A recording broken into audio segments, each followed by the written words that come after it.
This is 2 Minutes Together, a ministry of Central Lutheran Church, Eugene, Oregon. I'm Pastor Ben.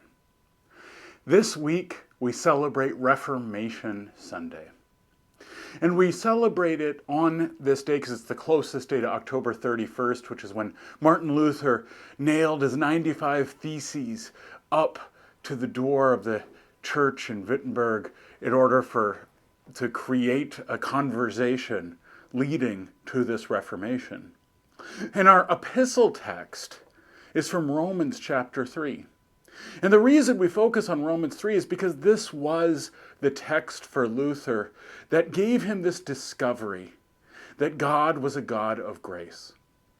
And we often focus on that line in Romans 3, for there is no distinction, for all fall short of the glory of God. And indeed, we are saved by grace. And usually in Reformation, we focus on that second half, our salvation through grace rather than through works.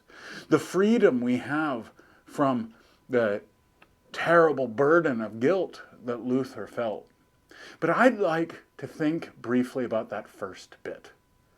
For there is no distinction, for all have fallen short.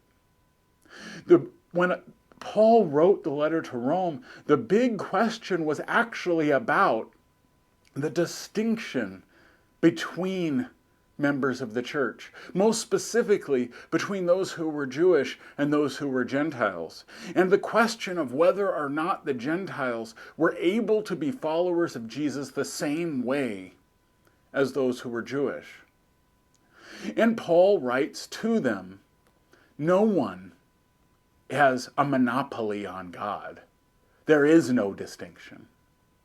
And so our focus on grace is not only a focus on the way it relieves us all of the guilt of having to measure up to a judgmental God, but instead we discover a God of love.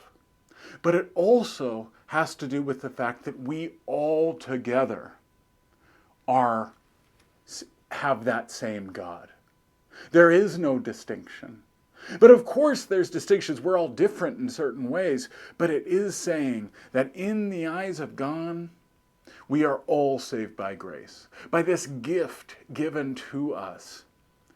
If it were about what we've done, then obviously there is going to be differences. But instead it's about what God has done. And because there is but one God for all people, then that gift is the same for all people. There is no distinction, for we are all saved by grace. This is 2 Minutes Together. I'm Pastor Ben.